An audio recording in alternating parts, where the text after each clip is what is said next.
नमस्कार, मैं धीरज कुमार द विद्या जी इस चैनल में आपका स्वागत है। हम लोग पढ़ रहे थे ज्योग्राफी 12th क्लास की एनसीईआरटी, जिसमें हम लोग सीरीज करके हम लोग पढ़ रहे थे। तो एक सीरीज में आप पहले सीरीज में आप पढ़े हैं जनसंख्या, तो उसी जनसंख्या टॉपिक को हम आगे ले चलते हैं। आज का ये दूसरा सीरीज है, अर्थात दूसरा पार्ट में आप स्वागत करते हैं आपको। ठीक है, आइए देखते हैं।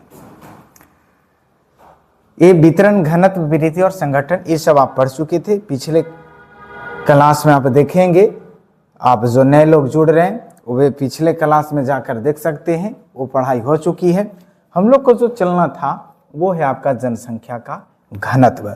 हम लोग को ये टॉपिक आज यहाँ से शुरू करना है। ठीक है, तो चलिए हम लोग इसको अध्ययन करेंगे, हम लोग इसको समझने की कोशिश करेंगे। ठीक है, आइए देखते हैं। बिल्कुल, क्या कह रहा है भाई? ये आपसे कह रहा है जनसंख्या का घनत्व। हम लोग इसमें पढ़ने वाले हैं आज से जनसंख्या का घनत्व। कह रहा है जनसंख्या के घनत्व को प्रति इकाई क्षेत्र में व्यक्तियों की संख्या द्वारा अभिव्यक्त किया जाता है। जनसंख्या क्या है भैया? जनसंख्या घनत्व है क्या? तो जनसंख्या घनत्व जो होता है ये प्रति वर्ग किलोमीटर में कुल रहने वाली जनसंख्या को ही जनसंख्या घनत्व कहा जाता है। अर्थात ये एक वर्ग किलोमीटर कैसे मापा जाएगा? मान लिया जाए कि एक सेंटर होता है, तो एक वर्ग किलोमीटर क्या, यहाँ से 1 किलोमीटर चल गए, 1 किलोमीटर चल गए तो क्या एक किलोमीटर हो गया, 1 वर्ग किलोमीटर हो गया? नहीं, अगर ये सेंटर हो रहा है तो इसके से 1 किलोमीटर यहाँ और इसके चारों तरफ ऐसे एक सर्कल बना, यानी 1 किलोमीटर एक सर्कल बना, इसको बोलेंगे एक वर्ग किलोमीटर। और इसमें रहने वाले लोगों की संख्या को ही बोला जाएगा जनसंख्या का घनत्व, है ना? तो ये बात इसमें बोल रही है। ठीक है, आगे कह रहा है इससे भूमि के संदर्भ में जनसंख्या के स्थानिक वितरण को बेहतर ढंग से समझने में सहायता मिलती है। अर्थात ये जो जनघनत्व है, जनघनत्व को अध्ययन करने से, जनघनत्व की जानकारी होने से क्या हमें फायदा होगी? तो कहा जा रहा है कि इससे, किससे? जनघनत्व से भूमि के संदर्भ में, यानी जो भूमि है भारत का, उसके संदर्भ में जनसंख्या के स्थानिक वितरण, अर्थात भारत की जो कुल जनसंख्या है ये भारत के कौन कौन से क्षेत्र में, कौन से भारत के क्षेत्र में, भूभाग में स्थित है, ज्यादा पाए जाते हैं, कम पाए जाते हैं, ये जो जानकारी प्राप्त होगी ये जनघनत्व में प्राप्त होगी, जनसंख्या का घनत्व में प्राप्त होगी। इसलिए जनसंख्या का घनत्व होना, उसको अध्ययन करना जरूरी है आपका। ठीक है, ये यहाँ तक बात हो रही है। आगे बोल रहा है कि भारत का जनसंख्या घनत्व 382 व्यक्ति प्रति वर्ग किलोमीटर है। जनगणना कितना के अनुसार? तो जनगणना 2011 के अनुसार कितना है भाई? 382 वर्ग किलोमीटर। अर्थात भारत में जनघनत्व जनगणना 2011 के अनुसार 382 व्यक्ति 1 वर्ग किलोमीटर में पाए जाते हैं। ये बात आपसे बोली जा रही है।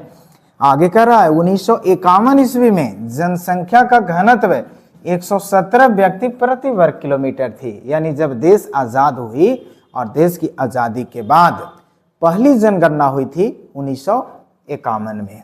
कब हुई थी वो याद रखेंगे, ऐसे पिछले क्लास में आपकी ये बात बताई गई है।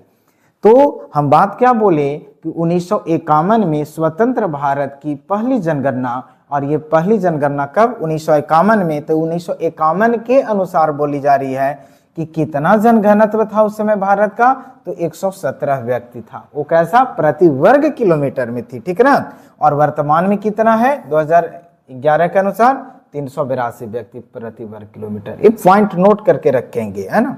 मेजर पॉइंट है, ऑब्जेक्टिव में काम देगा। उसके बाद कहा जा रहा 1951 से 2021-11 तक पिछले 50 वर्षों में 200 व्यक्ति प्रति वर्ग किलोमीटर से अधिक की वृद्धि हुई है। ये एनसीईआरटी का डाटा कहता है आपसे कि जो भारत की आज़ादी के लगभग कितना वर्ष हो गई है? 50 वर्ष। अब तो ज़्यादा हो गए हैं, लेकिन ये एनसीईआरटी का डाटा कह रहा है 2011 तक की बात में, है ना, कि 50 वर्ष, है ना, ये 25 वाली नहीं, 2011 तक की बात बोली जा रही है, वहां तक 50 वर्ष, है ना, जिसमें कितने व्यक्ति की वृद्धि हुई थी भाई? तो 200 प्रति वर्ग व्यक्ति की वृद्धि हुई थी, ठीक है ना। चलिए, बहुत अच्छी बात है। कब से? तो 1951 से 2011 तक, यानी भारत की आजादी से लेकर के 2011 की जनगणना तक 200 व्यक्ति की वृद्धि हुई थी। आगे कह रहा है अरुणाचल प्रदेश में कम से कम जनघनत्व पाए जाते हैं, अर्थात 17 व्यक्ति, कितने यहाँ पर जनघनत्व पाए जाते हैं? तो 17 व्यक्ति प्रति वर्ग किलोमीटर पाए जाते हैं। यानी याद रखा जाए, भारत में सबसे कम जनघनत्व जो पाए जाते हैं वो कहाँ पाए जाते हैं? अरुणाचल प्रदेश में। कितना व्यक्ति? तो 17 व्यक्ति। कहाँ? अरुणाचल प्रदेश में। याद रखें, अरुणाचल प्रदेश में कितना? 17 व्यक्ति प्रति वर्ग किलोमीटर पाए जाएंगे। अरुणाचल शॉर्ट में ARUT। आगे आता है, कह रहा दिल्ली राष्ट्रीय राजधानी क्षेत्र में 11,297 व्यक्ति प्रति वर्ग किलोमीटर तक रहते हैं। यानी अगर आपसे यहाँ से बात अगर उठाए क्वेश्चन ऑब्जेक्टिव कि भैया बताओ आप कि भारत में सबसे ज्यादा जनघनत्व कहाँ, इसमें राज्य नहीं बोल रहा है, केवल सीधे बोल दे कि भारत में सबसे अधिक जनघनत्व कहाँ, तो दिल्ली में। कितना? 11,297 व्यक्ति पर वर्ग किलोमीटर, ठीक है। अगर क्वेश्चन ऐसे पूछे कि भारत का वह कौन सा केंद्र शासित प्रदेश है जहां पर सबसे ज्यादा जनघनत्व पाया जाता है, तो दिल्ली होगा, क्योंकि दिल्ली एक केंद्र शासित प्रदेश है। यहां से क्वेश्चन बन गया। अगर फिर से रिपीट कर रहे हैं, उस पर ध्यान देंगे। भारत में अगर बोला जाए कि वह कौन सा केंद्र शासित प्रदेश है जहां पर सबसे ज्यादा जनघनत्व पाया जाता है, तो वो है दिल्ली। कितना? 11,297 वर्ग किलोमीटर। अगर आपसे यहां से अगर बात बोली जाए कि केंद्र शासित में सबसे कम कहां, अगर आपसे बात बोली जाए, क्वेश्चन ये भी तो हो सकता है, अधिक तो हो गया, कम में कौन? तो कम में याद रखेंगे अंडमान निकोबार। यानी अंडमान निकोबार जो है, कहां? अंडमान निकोबार। अंडमान निकोबार जो है, यहां पर कितना व्यक्ति? तो 46 व्यक्ति, है ना। यानी अंडमान निकोबार में 46 व्यक्ति पर वर्ग किलोमीटर पाए जाते हैं, एक केंद्र शासित में, है ना। सबसे अधिक में दिल्ली और सबसे कम में अंडमान निकोबार है आपका, ठीक है। आगे आइएगा, कह रहा भारत के उत्तरी भारत के राज्यों में, यानी बिहार में 1102 व्यक्ति प्रति वर्ग किलोमीटर है। जनगणना कितना के अनुसार? 2011 के अनुसार। याद रखेंगे विद्यार्थी, अगर आपसे बोला जाए कि उत्तर भारत में, अर्थात भारत में सबसे ज्यादा जनघनत्व वाला राज्य कौन है, अब यहाँ पर देखिए पॉइंट आ गया राज्य से। अरे तो क्या बात बोली जा रही है कि भारत में सबसे अधिक जनघनत्व कहाँ पाया जाता है भैया? तो सबसे ज्यादा जनघनत्व पाया जाता है बिहार में। कितना व्यक्ति? तो 1102 व्यक्ति पाए जाते हैं, है ना। आइएगा, अगर इसके बाद अगर बात किया जाए तो जनगणना 2011 के अनुसार पश्चिम बंगाल में 1029 व्यक्ति, यानी बिहार 1 नंबर पर और पश्चिम बंगाल जो है वो 2 नंबर पर, है ना। बिहार 1 नंबर पर जनघनत्व में। अगर आपको एक जानकारी और दें, 2011 के अनुसार बिहार प्रथम स्थान पर जनघनत्व में, दूसरा स्थान पर पश्चिम बंगाल। लेकिन अगर आपसे पूछे, जानकारी के लिए आपको बता रहे हैं कि 2001 के अनुसार अगर बात किया जाए तो 2001 के अनुसार जो पश्चिम बंगाल है ना, ये जनघनत्व में नंबर 1 पर आता है, ठीक है, और वो बिहार दूसरा पर आता था। लेकिन 11 के अनुसार बिहार नंबर 1 पर और पश्चिम बंगाल दूसरा पर आ गया, ठीक है। आगे आइएगा, कह रहा उत्तर प्रदेश में गणना 2011 के अनुसार कितना? 829 व्यक्ति।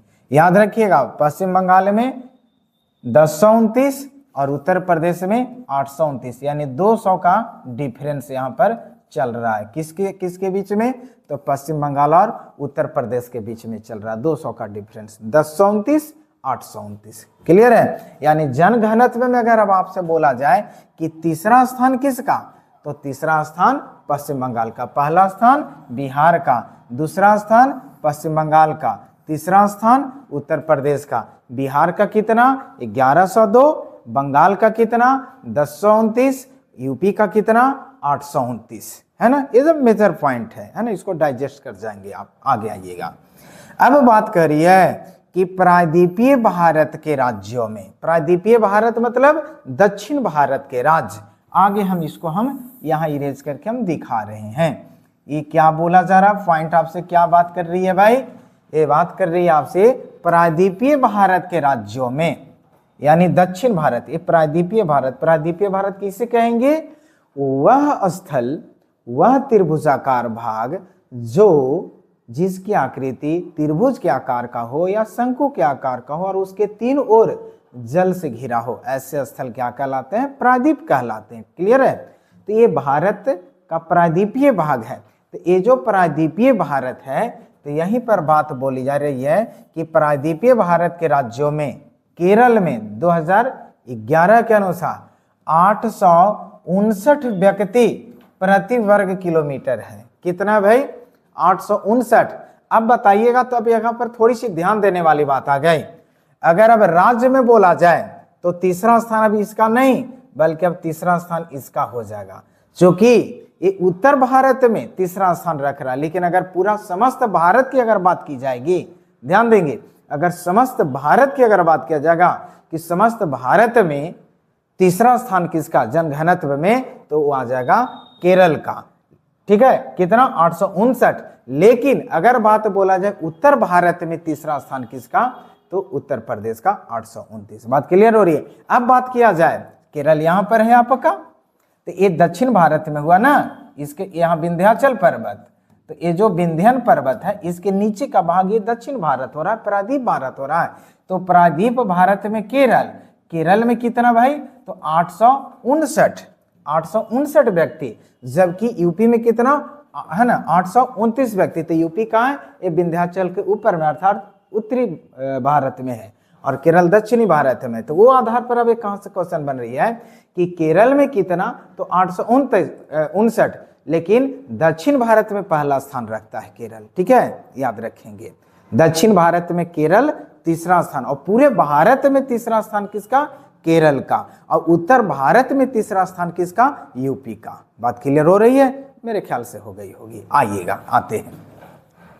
इसके बाद कह रहा है तमिलनाडु में 2011 में कितना 555 व्यक्ति प्रति वर्ग किलोमीटर है। यानी अब आइएगा तमिलनाडु, यहाँ पर तमिलनाडु ऐसे होता है, केरल और इसके बगल में जाइएगा तो तमिलनाडु मिलेगा। तमिलनाडु में कितने व्यक्ति, तो 555 व्यक्ति, है ना।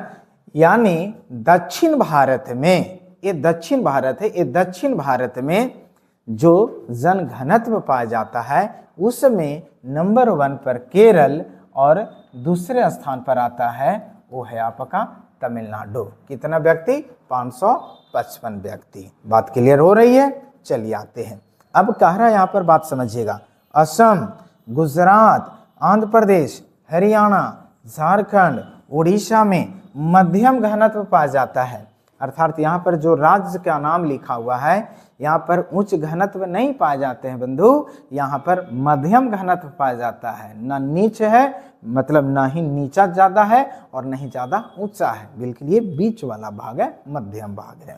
क्लियर हो रही है। आगे आइएगा, समझ में नहीं आती है तो आप कमेंट में जाकर कमेंट करेंगे, क्या दिक्कत हो रही है उसको यथासंभव हम दूर करने की कोशिश करेंगे। धन्यवाद। आइएगा, कह रहा हिमाचल प्रदेश पर्वतीय राज्यों और असम को छोड़कर भारत के उत्तर पूर्वी राज्यों में, ध्यान दीजिएगा क्या बोल रहा है, हिमाचल प्रदेश और पर्वतीय राज्यों को छोड़कर, और किसको, असम को छोड़कर, असम को छोड़कर भारत के उत्तरी पूर्वी राज्यों में। यानी अगर बात की जाए, अगर हम बात यहाँ पर एक मैप, रफली मैप जानकारी के लिए है ना, रफली मैप अगर हम बात करें इंडिया का, है नहीं,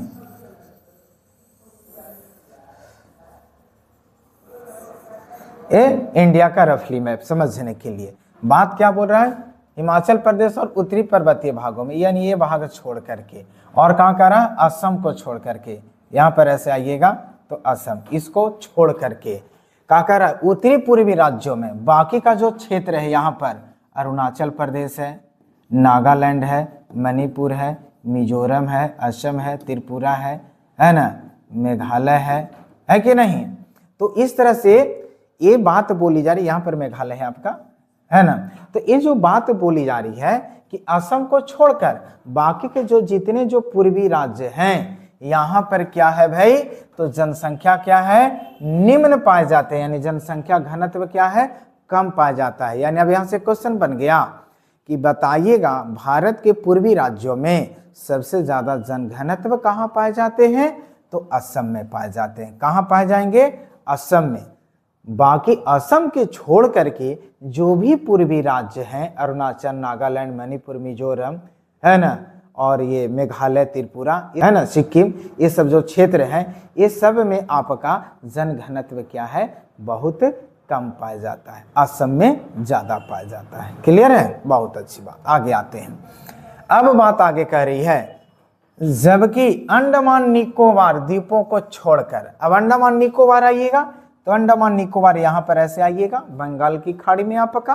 तो अंडमान निकोबार को छोड़कर केंद्र शासित प्रदेशों में जनसंख्या के उच्च घनत्व पाए जाते हैं। अभी हम तुरंत बात किए थे पीछे भी, है ना, कि सबसे ज्यादा जन घनत्व केंद्र शासित में दिल्ली का है, और सबसे कम जन घनत्व अगर है तो वो है आपका अंडमान निकोबार का। ठीक है ना, यहाँ पर, है ना। तो ये अंडमान निकोबार में आपका पाया जाता है। क्लियर है। चलिए आगे कह रहा है, जनसंख्या का घनत्व एक अशोधित माप है। किसी भी क्षेत्र और समय में जो जन्म और मृत्यु का जो माप होता है वो क्या किया जाता है, अशोधित माप उसे कहा जाता है, जो 1000 पर इसे निकाला जाता है। क्लियर है बात। चलिए आते हैं।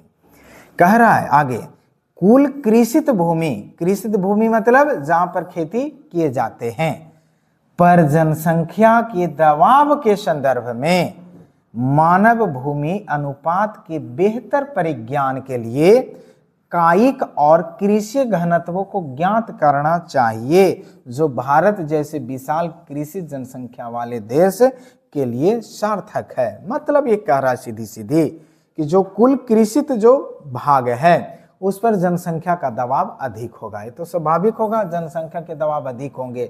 जहाँ पर खेती होगी, जहाँ पर सारी व्यवस्थाएं होगी, वहाँ पर जनसंख्या ज्यादा बसेगा, स्वाभाविक होगा, वहाँ पे दबाव ज्यादा पाए जाएंगे। ठीक है ना।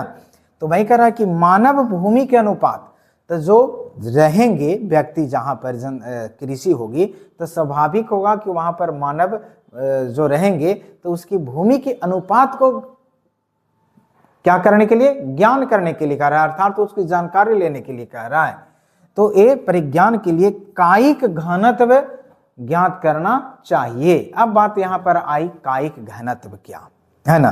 तो कायिक घनत्व जो होते हैं, जो कुल जनसंख्या है ना, कुल जनसंख्या, मान लीजिए भारत की जो कुल जनसंख्या है वो, और भारत में जो कुल निवल बोया गया क्षेत्र है, अर्थात जो कृषि किए जा रहे हैं, जिस खेत पर, जिस भूमि पर कृषि की जा रही है, वो उसकी कुल डाटा और कुल जनसंख्या का और उसका जो अनुपात निकालते हैं, ये क्या कहलाता है, कायिक घनत्व कहलाता है। मान लिया जाए कि ये, अब जैसे कहने का मतलब है कि कृषि क्षेत्र एक जगह पर तो है नहीं ना, अलग अलग क्षेत्र में कृषि क्षेत्र है। कहीं पर बहुत अच्छी भूमि है तो वहाँ पर कृषि हो रही है, कहीं पर अच्छी भूमि नहीं है तो वहाँ पर कृषि नहीं हो रही है। तो अलग अलग क्षेत्र पर जो कृषि क्षेत्र है उसको पूरा एरिया निकालेंगे। मान लिया जाए एक छोटी सी डाटा, ऐसे ऐसे अलग अलग कृषि क्षेत्र है, तो इसका कुल एरिया चारों अगर यहाँ पर है तो चारों का निकालेंगे, और जो निकल करके आया वो एक डाटा बन गया। अब यहाँ पर बन गई कृषि क्षेत्र। अब क्या कह रहा है, कायिक में, कायिक घनत्व में देश की कुल जनसंख्या, तो देश की कुल जनसंख्या, ठीक है ना, देश की कुल जनसंख्या और कुल कृषि क्षेत्र, अर्थात कुल निवल बोया गया क्षेत्र। निवल बोया गया क्षेत्र मतलब जिस पर कृषि कार्य किए जाते हैं, फसल लगाए जाते हैं और काटे जाते हैं, उसको निवल कृषि क्षेत्र या निवल बोया गया क्षेत्र उसे बोला जाता है। तो अब कुल जनसंख्या में और निवल बोया गया क्षेत्र में, दोनों में एक दूसरे से भाग देंगे, और वही जो भाग देकर के आएगा वो क्या कहलाएगा, कायिक घनत्व कहलाएगा आपका। ठीक है। चलिए इसका सूत्र आगे है, आगे हम लोग देखेंगे। तो ये भारत के लिए बहुत जरूरी है। अच्छा, एक चीज और यहाँ पर है समझने वाली, कायिक घनत्व निकालना बहुत जरूरी है देश के लिए, इसलिए कि कायिक घनत्व मान लिया जाए कि ये जो कृषि क्षेत्र है, ठीक है, यहाँ पर जनसंख्या बहुत ज्यादा होगी, एक कृषि क्षेत्र, और इस कृषि क्षेत्र पर जनसंख्या बहुत ज्यादा होगी, तो जनसंख्या ज्यादा होने के कारण क्या होगा, एक कृषि क्षेत्र में उत्पादन जो है जनसंख्या की तुलना में कम है, तो स्वाभाविक होगा कि यहाँ से यानी अर्थात भारत में जो कृषि क्षेत्र होगा वहां पर उतना हम लोग उत्पादन नहीं कर पाएंगे। क्यों? क्योंकि जनसंख्या बहुत ज्यादा है और उतना लोगों का यहाँ से उतना हम उत्पादन नहीं कर पाएंगे अनाज। तो हम लोगों के लिए क्या करेंगे, हम विदेशों से, अलग अलग क्षेत्रों से क्या करेंगे, हम अनाज लाएंगे, अर्थात आयात करेंगे। और जब देश आयात करता है तो समझ जाइएगा कि उसकी अर्थव्यवस्था कमजोर होती है, स्ट्रांग नहीं माना जाता है। समझ रहे ना बात? अगर यहाँ पर जनसंख्या कम होती और कृषि क्षेत्र ज्यादा होता तो उत्पादन ज्यादा होते, खाने वाले कम रहते। अब उत्पादन ज्यादा और खाने वाले कम, अब बताइएगा कि उस स्थिति में क्या होगा, हम बेचेंगे ना, और जब हम बेचेंगे यानी निर्यात करेंगे तो हमें पैसा प्राप्त होगी, और जब पैसा प्राप्त होगी तो देश की अर्थव्यवस्था सुधरेगी, है ना। तो एक कायिक घनत्व से ये जानकारी होती है कि हमारा देश आयात कर रहा है या निर्यात कर रहा है। अगर आयात कर रहा है तो देश की आर्थिक स्थिति उतनी अच्छी नहीं मानी जाएगी, निर्यात कर रहा है तो हमारे देश की आर्थिक स्थिति अच्छी मानी जाएगी, क्योंकि वो विदेशी मुद्रा भी तो आ रहा है ना। चलिए बहुत अच्छी बात, आगे आते हैं। ये राज दिखा रहा है आपका यहाँ, इसमें कोई विशेष बात नहीं है, आगे आते हैं। अब यहाँ पर देखिए ना, आगे आपका जो कायिक घनत्व बोल रहे थे से, है ना, कुल जनसंख्या बटा निवल कृषि क्षेत्र।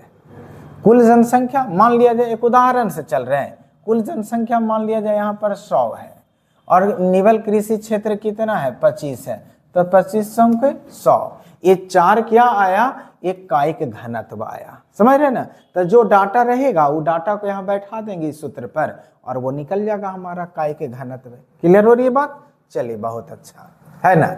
आगे आइएगा, कह रहा कृषि जनसंख्या में, यानी कृषि जनसंख्या में कृषक, कृषि मजदूर और उनके परिवार के सदस्य सम्मिलित होते हैं। बंधु ध्यान देंगे, क्या बोल रहा है आपसे, कृषि जनसंख्या।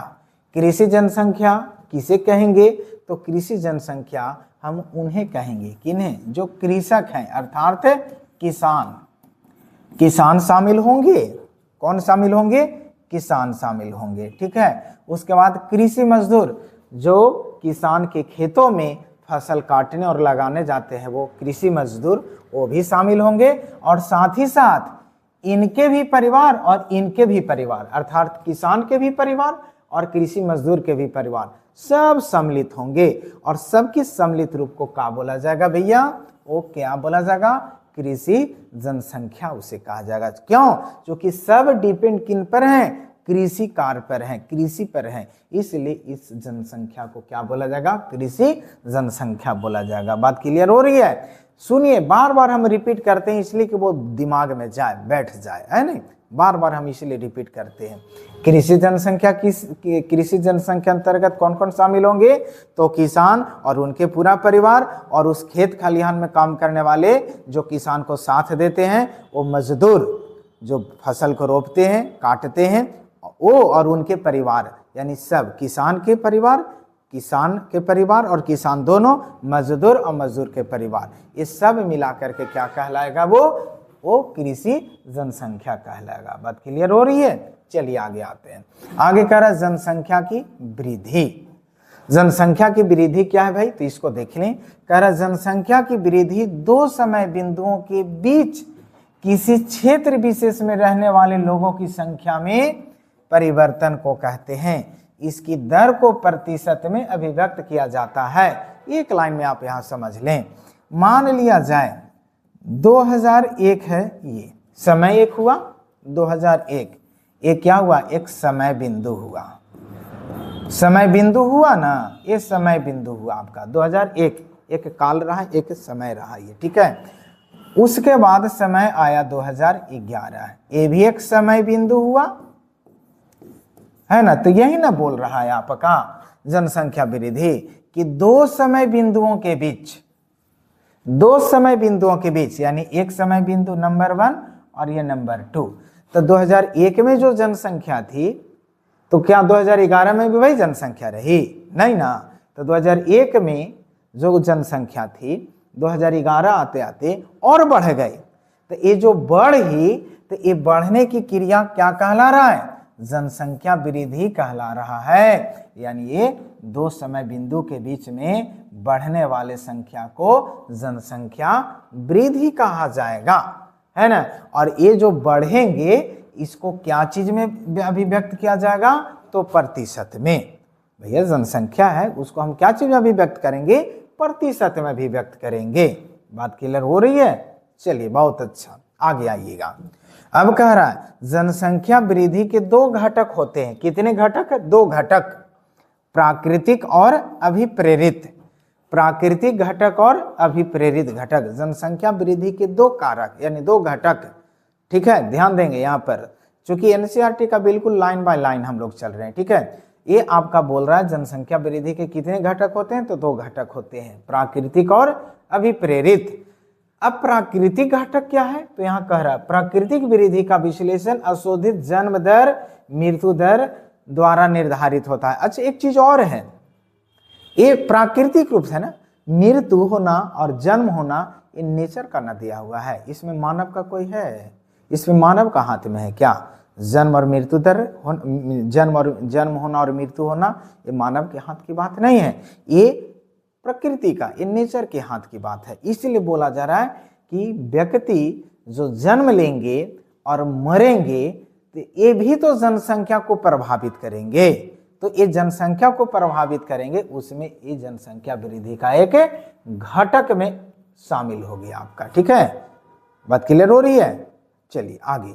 अब कह रहा अभिप्रेरित है। अभिप्रेरित क्या है? अभिप्रेरित घटकों को कुछ दिए गए क्षेत्र में लोगों के अंतर्वर्ती और बहिर्वर्ती संचालन की प्रबलता द्वारा स्पष्ट किया जाता है। मतलब ध्यान देंगे बंधु, ध्यान दें, इधर आइए।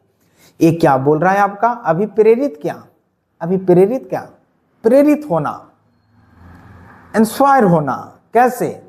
समझिएगा क्या बोल रहा है यहां पर। अंतर्वर्तित और बहिर्वर्ती, मान लिया जाए महाराष्ट्र, एक उदाहरण दे रहे हैं, महाराष्ट्र। महाराष्ट्र में क्या है? मुंबई, ये महाराष्ट्र है। महाराष्ट्र राज्य में मुंबई एक शहर हुआ। मुंबई में सारी फैसिलिटी है, रोजगार की भी व्यवस्था है, चमकमक दुनिया है वहां पर आपका, समझे कि नहीं? जो गया उसको रोजी रोटी मिल गया वहां पर। तो स्वाभाविक होगा कि जो महाराष्ट्र राज्य वाले हैं, कहाँ वाले? महाराष्ट्र राज्य वाले। तो महाराष्ट्र राज्य के जितने लोग रहने वाले हैं लगभग, जो चाहते हैं कि हमें कुछ काम चाहिए, हमें रोजी रोटी चाहिए, दो वक्त की रोटी चाहिए, ऐसे जो काम के तलाश में हैं वो कहाँ जाना चाहेंगे? मुंबई में जाना चाहेंगे। क्योंकि मुंबई में क्यों? क्योंकि वहां पर क्या हो रहा है भाई?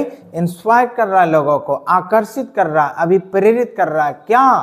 तो ये कर रहा है भैया कि यहाँ हम रोजगार दे रहे हैं, जिसको जो क्षेत्र में काम चाहिए वो क्षेत्र में हम काम दे रहे हैं, हम मतलब मुंबई। तो बताइएगा कि महाराष्ट्र में जो लोग रह रहे हैं ये सब मुंबई में आ जाएंगे, जो काम चाहिए सब का मतलब अधिकतर लोग, है ना, मुंबई में आकर बसना चाहेंगे। अच्छा, ये बात सिर्फ महाराष्ट्र में नहीं लागू होगी। अब ये जब बात फैलेगी, अर्थात जब भारत में अदर जो स्टेट हैं यहाँ के लोगों को भी तो जानकारी होगी कि मुंबई में जो भी गया खाली हाथ नहीं आया, तो बताइएगा कि सब लोग मुंबई फिर जाना चाहेंगे। तो बताइएगा ये जो महाराष्ट्र के अंदर से जो आने वाले लोग रहे वो क्या कहलाएं? अंतर्वर्ती, यानी राज्य के अंदर से। और जो राज्य के अलावे जो अदर स्टेट से जो आए और जनसंख्या को बढ़ाएं, ये परिवर्तित संचालन होगा। संचालन वो चल करके जो आए हैं वो, ये क्या होगा? ये अभिप्रेरित हुआ, अर्थात ये दोनों प्रेरित होकर के यहाँ पर आए हैं, राज्य के अंदर से भी और राज्य के बाहर जो अदर स्टेट के जो थे वो भी। इसको आप और ऊपर समझ सकते हैं। मान लिया जाए देश के अगर संदर्भ में बात करें, दुनिया के संदर्भ में बात करें, तो मान लिया जाए, अब इसको थोड़ा और समझिए, मुंबई कहाँ है? महाराष्ट्र में। अब ये बात फैल जाए पूरे भारत में कि महाराष्ट्र में सबको जॉब मिल जाती है, रोजगार मिल जाती है, तो पूरे भारत वाले लोग आएंगे यहाँ पर, तो ये अंतर्वर्ती क्रिया हो जाएगी। और भारत के साथ साथ जो अदर कंट्री वाले हैं उनको भी लगे कि हमें बम्बई भारत के महाराष्ट्र में जाना चाहिए, तो ये महाराष्ट्र में आएंगे, तो ये बहिर्वर्ती संचालन हो जाएगी आपका। तो ये क्या होगा? ये जनसंख्या वृद्धि के घटक में शामिल होंगे आपका। क्लियर हो रही है? चलिए आगे आइएगा। अब यहाँ पर बोल रहा है, कह रहा भारत की जनसंख्या के दोनों दशकीय और वार्षिक वृद्धि दर बहुत ऊंचे हैं और समय के साथ नित बढ़ रहे हैं। मतलब यहाँ पर बात बोली जा रही है, क्या बोली जा रही है कि जो भारत की जनसंख्या दो कौन कौन दशकीय और वार्षिक वृद्धि दर, यानी भारत की जो जनसंख्या है, दो बार हम लोग डाटा निकालते हैं, दो समय डाटा निकालते हैं। कब? एक दशकीय यानी 10 वर्ष पर और एक पर वर्ष पर ईयर हम लोग निकालते हैं, है ना।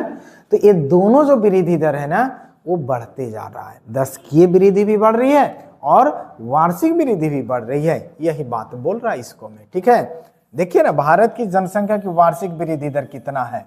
1.64% है, समझ जाइएगा। यानी भारत में जो जनसंख्या बढ़ रही है वो कितना बढ़ रही है? 1.64 पर ईयर बढ़ रहे हैं, इतनी पॉपुलेशन बढ़ते जा रही है ना। चलिए बहुत अच्छा, आगे ये पॉइंट नोट कर लेंगे, बहुत काम की चीज है ना ऑब्जेक्टिव का।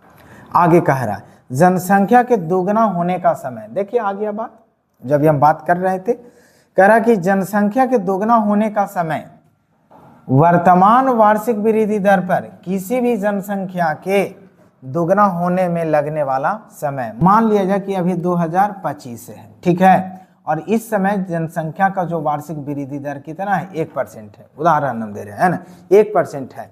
1% को 2% जब हो जाएगा, यानी वह समय जो जनसंख्या का जो वार्षिक वृद्धि दर 1 है, जहां पर इसका दोगुना हो जाएगा, और मान लीजिए कि इसका दोगुना हो जाएगा 2%, और ये 2% हुआ कब? तो ये 2% हुआ है 2030 में। तो ये जो 2030 में होगा ये क्या कहलाएगा? ये यानी वो मतलब जनसंख्या के दोगुना होने का वो समय कहलाएगा। यानी 2030 जनसंख्या का दोगुना होने वाला समय होगा, और 2025 में 1 था और 2030 में 2%, यानी 2% हुआ, यानी जनसंख्या का दोगुना हो गया, यानी 2030 क्या हो गया? ये दोगुना वर्ष हो गया आपका, है ना, दोगुना समय हो गया आपका। चलिए बहुत अच्छा, आगे कह रहा है दशकीय वृद्धि दर।